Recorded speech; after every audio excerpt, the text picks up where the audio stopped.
শুভ সকাল বন্ধুরা, welcome back to my channel সুব্রতগীতা লাইফস্টাইলে নতুন একটা ভিডিওর সাথে তোমাদের সবাইকে অনেক অনেক ওয়েলকাম। তো সকাল থেকে নতুন একটা ভিডিও স্টার্ট করলাম তোমাদের প্রতি অনেক অনেক ভালোবাসা জানিয়ে, আর আশা করছি তোমরা অনেক অনেক ভালো আছো আর আমরাও খুব ভালো আছি তোমাদের ভালোবাসায়।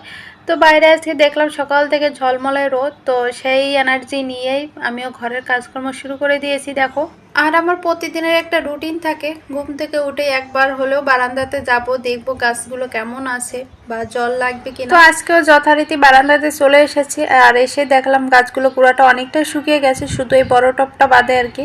তো তার জন্য করে একটু গাছগুলোতে সুন্দর করে সকালবেলা উঠে একটু জল দিয়ে নিচ্ছি, আর বাইরেটা তোমাদের সাথে একটু দেখাচ্ছি। দেখো কত সুন্দর ফুটফুটে রোদ উঠেছে আজকে সকালবেলা। তো সকালবেলা থেকে যেমন রোদ উঠেছে মনটাও তেমন ফুরফুরে আছে।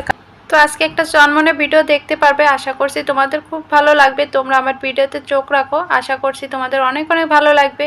তো দেখো, গতকালকে কতগুলো জামা কাপড় ধোয়া হয়েছিল। ধোয়া বলতে ওই বাড়তি কোনো জামা কাপড় না, পরা যে জামা কাপড়গুলো হয় ওটাই ধোয়া হয়েছিল, কিন্তু একদমই রোদ ছিল না। কালকে বৃষ্টি হয়েছিল দুপুর 12টা কি 1টা নাগাদ থেকে আর কি। তো বিকাল থেকে ভালোই বৃষ্টি হয়েছে, তো তার জন্য করে জামা কাপড়গুলো আর একদমই শুকায়নি।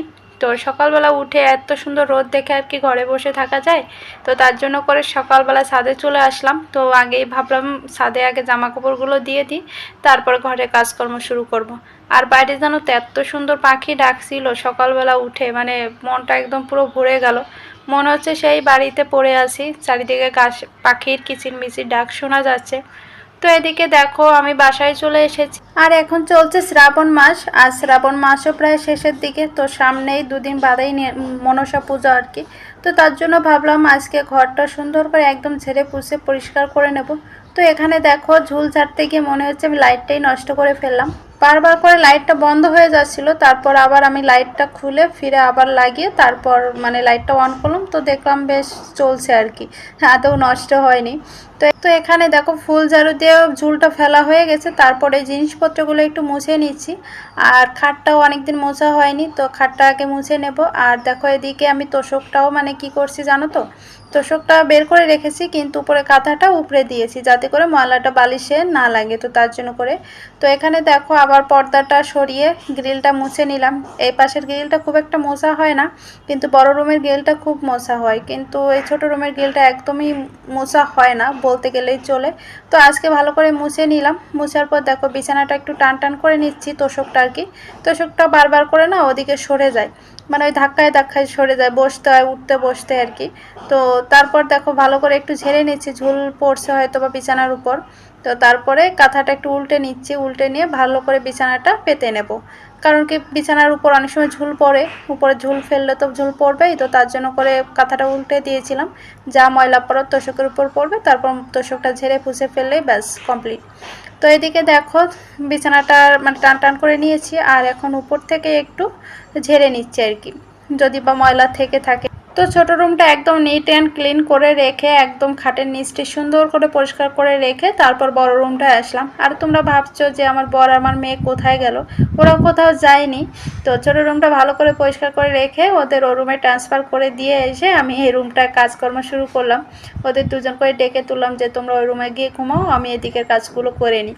তো তারপরে দেখো ঘরের প্রথমে ঝুলটা ঝেড়ে নিলাম, বড় রুমটা আর কি। আর ওদিকে বারান্দার ঝুলও ঝাড়া হয়ে গেছে। ঝুল টুল ঝেড়ে নিয়ে এ রুমেও সেম কাজটাই করলাম, যেহেতু আমার কাঁচা বিছানার চাদর নেই এখন। তো আর বাইরেও বৃষ্টি হচ্ছিল দুদিন আগে, তো আর কাচতেও পারিনি, তো তার জন্য করে এখানেও বিছানার চাদরটা উপরে দিলাম। উপরে দিয়ে তারপর উপরে ঝুল টুল পরিষ্কার করে খাটটাও সুন্দর করে মুছে নিয়ে এদিকে সাইড টেবিলটাও একটু সুন্দর করে মুছে নিচ্ছি। আর জানো তো খুব একটা ঝুল পড়েনি, তো তারপরেও মনের ভিতর খসখস করছিল আর কি, সামনেই পূজা পার্বণ আছে, তো তার জন্য করে আগে রুমটা সুন্দর করে নিট অ্যান্ড ক্লিন করে নিয়ে তারপর দেখো এদিকে সমস্ত জিনিসগুলো একটু মুছে নিচ্ছি, যেহেতু উপরে ঝুল ঝাড়া হয়েছে একটু তো পড়বেই তাই না। তো তারপরে বিছানাটা সুন্দর করে টান টান করে নিলাম, বিছানা বালিশ টালিশে একটু গোছগাছ করে নিয়ে তারপর এদিকে বিছানাটা একটু ঝেড়ে নেবো, পিছাটা হাতে নিয়ে নিলাম, এটা দিয়ে একটু এপাশ ওপাশ করে সুন্দর করে পরিষ্কার করে নিচ্ছি। আর যতটা পরিষ্কার রাখা যায় ততটাই ভালো লাগবে, নিজেরও ভালো লাগবে, শরীরও ভালো থাকবে, মনও ভালো থাকবে, সব কিছু মিলে বেশ ভালোই লাগে পরিষ্কার পরিচ্ছন্ন থাকলে। তো দেখো এখানে গোছগাছ করে নিয়ে এদিকে ওয়ার্ডরোবটার উপর পরিষ্কার করতে আসলাম। এখানটায় আমার মেয়ে দেখো আবার পুতুলটাকে কিভাবে ওর জামা প্যান্ট পরিয়ে রেখেছে, তো সেটাই তোমাদের সাথে একটু মানে দেখিয়ে দিলাম আর কি তোমাদের। তো তারপর ওয়ারড্রপের উপরটা একটু গুছিয়ে নিয়ে রেখে তারপর ড্রেসিং টেবিলটায় হাত লাগালাম। তো এটাও এখন পরিষ্কার করব। এটাতে না এত ময়লা পড়ে বুঝেই পাই না এত ময়লা কোত্থেকে আসে। বাতাসের সাথে সাথে ধুলো ময়লা সব মনে হয় যেন রুমের ভিতর চলে আসে। ড্রেসিং টেবিলটা পরিষ্কার করার জন্য হাতে নিয়ে নিয়েছি স্প্রে। এটা দিয়ে একটু সুন্দর করে স্প্রে করে তেনাটা দিয়ে মুছে নিলে না একদম ঝাঁ চকচকে হয়ে যায়। তো কাজগুলো তো সুন্দর করে মুছে নিয়েছি। তো তারপরে করে ভাবলাম কি ওয়ারড্রপটার সাইডেও একটু ময়লা পড়েছে, ওটাও একটু স্প্রে দিয়ে পরিষ্কার করে নিই, তাহলে দেখতেও ভালো লাগবে। তো এদিকে ড্রেসিং টেবিল আর ওয়ারড্রপ পরিষ্কার করা হয়ে গেছে, কিন্তু আমি এখনও ঠাকুর ঘরে হাত দিইনি। যেহেতু সকালবেলা উঠে বাসি কাজকর্ম করছি, এখনও চেঞ্জ করিনি, ফ্রেশ হয়নি, তার জন্য করে ঠাকুর ঘরে আর হাত দিতে পারলাম না। একবারে স্নান করে এসে তারপর ঠাকুর ঘরে হাত লাগাবো। তো এদিকে ভাবলাম কি সমস্ত কিছু যেহেতু হয়েছে, তো এই গ্রিলটা পরিষ্কার করা হলো না, এটা একটু করে নিই। তো হালকা করে একটু মুছে নিলাম, মুছে নিয়ে পর্দাটা সুন্দর করে দিয়ে দিলাম। তো তারপরে দেখো ঘরটা সুন্দর করে ঝাড়ু করে দিয়ে নিচ্ছি, কারণ কি ঘরে অনেক ময়লা বেরিয়েছে। দেখো কত কাগজপত্র বেরিয়েছে। এই সমস্ত কাগজপত্র আমার মেয়ে ছিঁড়ে ছিঁড়ে খাটের নিচে ঢুকিয়ে রেখেছিল আর কি, সাইড থেকে ফেলেছে। তো ওটাই আজকে পরিষ্কার করে বের করলাম, ছোট রুমের খাটের নিচেটা আর কি। ওই রুমটাইতে বেশি সময় কাটায়ও, তো তার জন্য করে ওই রুমটাই বেশি অপরিষ্কার হয়। তো সেটা তো তোমাদের আগেও বলেছি, টিভি থাকে ওই রুমে, আমরাও থাকি সব সময়, বলতে পারো অল টাইম। তো এদিকে দেখো কাজ করতে করতে আমার এতটা মানে ক্লান্ত লাগছে, গলাটা একদম শুকিয়ে গেছে। তো তার জন্য করে ফ্রিজ থেকে একটু ঠান্ডা জল বের করে নিলাম, ঠান্ডা গরম মানে নর্মাল ঠান্ডা মিলিয়ে এক গ্লাস জল খেয়ে নিলাম। কি শান্তি লাগছে কি আর বলবো তোমাদের। ঠান্ডা জলটা খেয়ে দেহ মন একদম শান্ত করে রান্না করে চলে আসলাম। আর রান্নাঘরের কাজগুলো না একদম অফ ক্যামেরায় করে নিয়েছি, শুধু থালা বাসনগুলো রয়ে গেছে। তো থালা বাসন ধোয়ার আগে ভাবলাম কি ঘরের যে বড় বড় কাজগুলো সেটাই একটু আগে করে নিই, থালা বাসনটা পরে ধোয়া যাবে। তো এখানে দেখো রুমে চলে এসেছি। তো ঠাকুরঘরটা আগেই একটা তেনা দিয়ে মুছে নিয়েছি, তারপরে রুমটা ভালো করে পরিষ্কার করে নিয়েছি, খাটের নিচটির সব জায়গায়। আর সবগুলো রুম না আমার পরিষ্কার করা কমপ্লিট হয়ে গেছে। তো তারপরে চলে আসলাম বেসিনের সামনেটায়। বেসিনের সামনেটায় দুদিন আগেই, তো দুদিন না অনেক দিন আগে আর কি বাড়তি যে জিনিসগুলো বাতিল করে দিয়েছি। তো তার জন্য করে আমার এখন পরিষ্কার করতে খুব সুবিধা হয়, জানো তো। অল্প জিনিস আছে, ঝটপট করে নামিয়ে মুছে পরিষ্কার করে নিই। সাথে নিচে বেসিনটা, তো আয়নাটা পরিষ্কার করে রেখে তারপর নিচের বেসিনটা ধরলাম। আর বেসিনটায় খুব একটা ময়লা পড়েনি, আর বেসিনটা যেহেতু বেশি ব্যবহার করা হয় ওই জন্য খুব একটা ময়লা পড়ে না। তো এদিকে দেখো আমার বড় আর মেয়ে নিশ্চিন্ত ঘুমাচ্ছে বলে আমি কিন্তু নিশ্চিন্ত মনে কাজকর্ম করতে পারছি, কারণ কি আমার মেয়েকে ডাকলে পরে না ওই এ রুমের থেকে ও রুমে যাবে, আমার কাজের মাঝখানে ব্যাঘাত ঘটাবে। তো এটাই তো করার থাকে ছোটো বাচ্চাদের, তাই না বলো। তো এদিকে দেখো আমার মেয়ের খেলনাপাতিগুলো সমস্ত কিছু বের করে দিয়েছি বারান্দারটায়। আর ঘরের সমস্ত কাজ হয়ে গেছে, তারপর স্নান করে ছাদে এসে দেখো জামা কাপড়গুলো মেলে দিয়েছি। তো তারপরে দেখলাম চাল কুমড়ো গাছে কটা ফুল ফুটেছে আর কি, ওটা তুলে নিয়ে আর সাম্বার গাছটা না পোকা ধরেছিল, তার জন্য করে গাছটা শুকিয়ে গেছে। তো আমাদেরও মনটা খারাপ হয়ে গেছে ওই গাছটার জন্য করে। বিশেষ করে আমাদের ছাদে আসা হয়, যেহেতু গাছ লাগানোর পরে আশা থাকে একটা ফল হবে। তো ফল তো হলো, কিন্তু পাকা পর্যন্ত গেল না। তো যাই হোক, কিছু তো করার নেই, আমাদের হাতে তো ছিল না। তো এদিকে দেখো গুঁড়িগুলো একটু রোদে দিয়ে দিলাম, আর তারপরে বাসায় এসে মেয়েকে ঘুম থেকে তুললাম।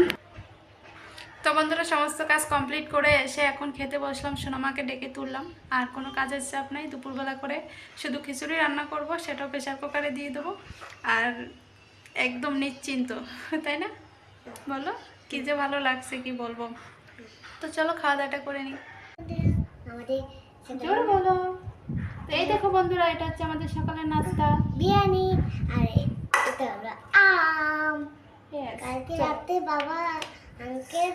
বাবাকে চিকেন মটন বিরিয়ানি দিয়েছিল। আর আজকে সকালের নাস্তায় আছে বিরিয়ানি। গতকালকে যে বিরিয়ানি খাওয়া হয়েছিল, তো ওখান থেকে কিছুটা তুলে রেখেছিলাম যাতে করে আমি আর মেয়ে সকালের নাস্তায় খেতে পারি। আর জানো তো ঘরের কাজকর্মগুলো করে না আমার এতটা শান্তি লাগছে কি বলবো, চারপাশটা একদম পরিষ্কার গোছগাছ করা। তো তোমাদের কেমন লাগলো ভিডিওটা তোমরা কমেন্ট করে জানিও, আশা করছি তোমাদেরও অনেক অনেক ভালো লেগেছে। তো চলো বন্ধুরা ভিডিওটা এখানেই শেষ করে দিই, দেখা হবে আগামীকাল নতুন একটা ভিডিওর সাথে। ততক্ষণে সবাই ভালো থেকো।